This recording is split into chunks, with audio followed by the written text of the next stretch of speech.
ये कहानी है लाडो चिड़िया की। लाडो चिड़िया जो कि जल्द ही अंडे देने वाली थी और बारिश का मौसम भी था। जंगल में बहुत तेज बारिश हो रही थी और बादल भी बहुत गरज रहे थे। लाडो चिड़िया जिसका घोंसला बहुत ही ज़्यादा कमज़ोर था, वो कहने लगी, मेरा तो घोंसला बहुत ही कमजोर है। सब अपने अपने घोंसले मजबूत करने पे लगे हुए हैं। मैं क्या करूं, कैसे करूं, किससे जाकर मदद मांगूं? ऐसे में कौन मेरी मदद करेगा? तभी वहाँ पर कालू कौवा आ जाता है और वो आकर लाडो चिड़िया से कहता है। अरे तुम आज की मीटिंग में क्यों नहीं आई? लाडो बोली, मैं जल्द ही अंडे देने वाली हूँ, तो ऐसे में मैं कैसे आ सकती थी? आप बताएं, आज की मीटिंग में क्या बात हुई? कालू कौवा बोला, तुम्हें पता है कुछ दिन ऐसे ही बारिश चलेगी और इसके साथ साथ तूफान भी आएगा। तो लाडो बोली। हाय मेरे अल्लाह, अब मैं क्या करूँगी? कालू कौवा बोला, क्या हुआ लाडो चिड़िया, तुम इतनी परेशान क्यों हो? कालू भैया, मुझे अपने आने वाले बच्चों की फिक्र हो रही है। मेरा तो घोंसला भी बहुत कमजोर है और अगर तूफान आया तो मेरा घोंसला तो टूट जाएगा। अब आप ही बताएं कि मैं क्या करूं? तुम फिक्र मत करो लाडो, हम कुछ न कुछ इंतजाम कर लेंगे। ये कहकर वो वहां से चला गया। अगले ही दिन तेज बारिश शुरू हो गई, जैसे कि कालू कौवे ने बताया था, जिसकी वजह से लाडो चिड़िया परेशान थी और बोली। अरे ये क्या, अब मैं क्या करूंगी? तभी उसका घोंसला हिलने लगता है। लगता है ये घोंसला टूटने वाला है। मुझे जल्द यहाँ से निकलना होगा, नहीं तो मैं मुसीबत में आ सकती हूँ। ये कहकर वो वहां से चली जाती है और तेज बारिश में उड़कर कालू कौवे के घोंसले के आगे आकर बैठ जाती है। कालू भैया, दरवाजा खोलिए, मैं लाडो। अरे लाडो, तुम यहाँ कैसे? इतनी बारिश में यहाँ क्या कर रही हो? तेज बारिश होने की वजह से मेरा घोंसला टूट गया है, इसलिए मैं जैसे तैसे उड़कर आपके पास मदद के लिए आई हूँ। और मेरी तबीयत भी ठीक नहीं लग रही। अब मैं क्या करूँ? क्या आप बारिश के रुकने तक मुझे अपने घर में जगह दोगे? जैसे ही बारिश रुक जाएगी मैं यहाँ से चली जाऊंगी। कालू कौवा सोच में पड़ जाता है। अगर मैंने इसे अंदर आने दिया तो ये कुछ दिन तक यही रहेगी, जब तक इसके बच्चे नहीं हो जाते, और मुझे इसका ख्याल भी रखना पड़ेगा। मेरे पास तो खाने का सामान भी कम है। बारिशें तो अभी कुछ दिन और चलेंगी, अब मैं क्या कहूँ इसे? लाडो बोली। अरे कालू भैया, क्या सोच रहे हैं? मुझे अंदर आने दीजिए, मैं भीग रही हूँ। लाडो, मुझे माफ कर दो, मैं तुम्हें अपने घर नहीं रख सकता। मेरे घर कुछ मेहमान आए हुए हैं।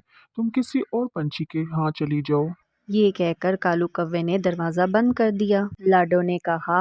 अरे अब मैं क्या करूं? मैं अपने बच्चों को मुसीबत में भी नहीं डाल सकती। मुझे कुछ करना होगा। ये कहकर वो वहां से उड़ गई और उल्लू पंछी के घर आकर बैठ जाती है और उसका दरवाजा बजाती है और कहती है। उल्लू चाचा, दरवाजा खोलो, मैं हूँ लाडो। उल्लू पंछी लाडो से पूछता है। अरे लाडो, तुम यहाँ कैसे इतनी बारिश में? लाडो उसे सारी बात बता देती है। तो उल्लू कहता है। लाडो, मुझे माफ कर दो, मैं तुम्हें अपने घर नहीं रख सकता। मेरे यहाँ चील रहने के लिए आई हुई है। उल्लू की ये बातें सुनकर लाडो चिड़िया बहुत परेशान हो जाती है और कहती है। मेरे खुदा, अब मैं क्या करूँ, कहाँ जाऊँ? इतने में उसे गुंगू मौसी की याद आती है और वो उड़कर उनके पास चली जाती है और जाकर दरवाजा बजाती है और कहती है। गुंगू मौसी, दरवाजा खोले, मैं हूँ लाडो। तो गुंगू मौसी धीरे धीरे दरवाजा खोलती है और लाडो को देखकर कहती है। अरे लाडो, इतनी तेज बारिश में तुम बाहर क्या कर रही हो? कोई परेशानी है क्या? जल्दी से अंदर आओ, नहीं तो तुम भीग जाओगी। लाडो चिड़िया अंदर आ जाती है। क्या हुआ लाडो, तुम अचानक यहाँ कैसे? तो लाडो ने सारी बात बताई।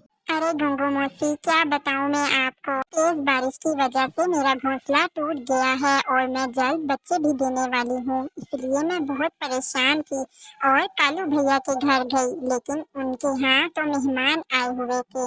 और फिर मैं उल्लू चचा के यहाँ गई तो वहाँ पर चील ठहरने आई हुई थी, इसलिए मैं फिर आपकी तरफ आ गई। अच्छा हुआ लाडो, तुम यहाँ पर रहने के लिए आ गई। मैं तुम्हारा बहुत ख्याल रखूंगी और तुम जब तक चाहो यहाँ पर रह सकती हो। गुंगू मौसी लाडो का बहुत ज़्यादा ख्याल रखती है और अगले ही दिन लाडो अंडे दे देती है और कुछ दिन बाद अंडों में से दो प्यारे प्यारे नन्हे मुन्ने बच्चे बाहर आ जाते हैं। अब गुंगो मौसी सोच रही थी कि वो लाडो को एक प्यारा सा घर बना कर दे।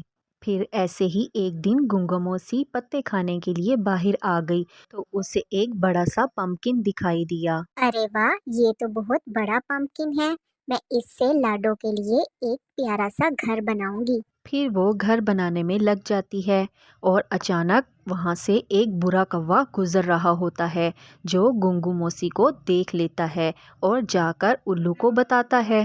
अरे उल्लू भाई, मैंने आपके लिए एक बहुत ही अच्छा शिकार ढूंढा है। क्या मेरे लिए शिकार ढूंढा है? चलो मुझे वहाँ पर लेकर चलो। जी जी, आइए मेरे पीछे पीछे, मैं दिखाता हूँ आपको। उल्लू गुंगू मौसी पर झपटने ही वाला था कि वहाँ पर अचानक से कालू कौवा आ जाता है और कहता है। थोड़े दिनों के लिए मैं जंगल से बाहर क्या गया, तुम लोग यहाँ के असूल भूल गए? और फिर वो बुरे कौवे के साथ लड़ाई करने लगता है। ये सब कुछ देखकर उल्लू वहाँ से भाग जाता है और बुरा कौवा भी मार खा के वहाँ से 9-2-11 हो जाता है। गुंगू मौसी कहती है। आपका बहुत बहुत शुक्रिया कालू भैया। अगर आज आप ना आते तो उल्लू मुझे खा जाता। लेकिन तुम यहाँ क्या कर रही हो? मेरे घर लाडो रहने के लिए आई है। बेचारी का घर टूट गया था तेज बारिश की वजह से। अभी कुछ दिन पहले ही उसके दो प्यारे प्यारे बच्चे हुए हैं और मैं अब इस पंपकिन से उसके लिए घर बना रही हूँ। आप कितनी अच्छी हो गुंगू मौसी। लाडो मेरे पास मदद के लिए आई थी, लेकिन मैंने उसे झूठ बोला। लेकिन अब मैं उस गलती को सुधारना चाहता हूँ। आप ही बताइए कि मैं क्या करूँ? मुझे घर बनाने में वक्त लगेगा। तुम एक काम करो, मेरे साथ घर बनवा दो और फिर हम दोनों मिलकर लाडो को सरप्राइज देंगे। हाँ हाँ, मैं आपकी ज़रूर मदद करूँगा। कालू कौवा और गुंगू मौसी उस पंपकिन से एक प्यारा सा खूबसूरत सा घर बनाते हैं लाडो के लिए। इसके बाद कालू कौवा अपने घर चला जाता है और गुंगा मौसी भी अपने घर आ जाती है। अरे गंगा मौसी, आप कहाँ चली गई थी? लाडो, मैं यहीं बाहर ही गई थी खाने की तलाश के लिए। गुंगू मौसी, मुझे आपका शुक्रिया अदा करना था। अगर आप ना होती तो मेरे बच्चों का क्या होता? अरे लाडो, अब बस करो, मुझे रुलाओगी क्या? कोई बात नहीं, ये तो मेरा फर्ज था। मुझे बहुत अच्छा लगा तुम्हारी मदद करके। तो लाडो कहने लगी। अच्छा गुंगू मौसी, अब मैं चलती हूँ। मुझे अपना घोंसला भी तैयार करना है। इतनी भी क्या जल्दी है लाडो? तुम जब तक चाहो यहाँ रह सकती हो। नहीं नहीं गुंगा मौसी, आपने मेरे और मेरे बच्चों के लिए पहले ही बहुत कुछ किया है। अब मुझे चलना चाहिए। ठीक है लाडो, लेकिन जाते जाते मेरा एक काम कर दो। घर के बाहर तुम्हारे लिए एक सरप्राइज है, वो साथ लेती जाना। जैसे ही लाडो चिड़िया बाहर आती है उसे पंपकिन से बना हुआ एक खूबसूरत सा घर दिखाई देता है। वो घर देखकर बहुत खुश होती है। तभी वहाँ कालू कौवा भी आ जाता है और गुंगू मौसी भी आ जाती है और कहती है। लाडो, कैसा लगा हमारा सरप्राइज? बहुत प्यारा है ये घर।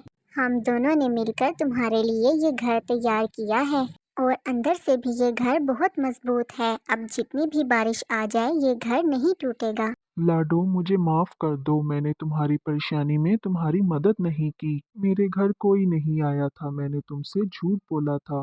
कोई बात नहीं कालू भैया, गंगा मौसी ने मेरी बहुत मदद की और आप दोनों का बहुत शुक्रिया इस प्यारे से घर के लिए। इसके बाद कालू कौवा वो घर उठाता है और जाकर एक पेड़ पर रख देता है और फिर लाडो अपने घर जाती है और वहाँ पर अपने बच्चों के साथ खुशहाल ज़िंदगी गुजारती है। इस कहानी से हमें ये सबक मिलता है कि हम चाहे किसी भी मुश्किल में हों, अल्लाह ताला हमारी मदद ज़रूर करते हैं।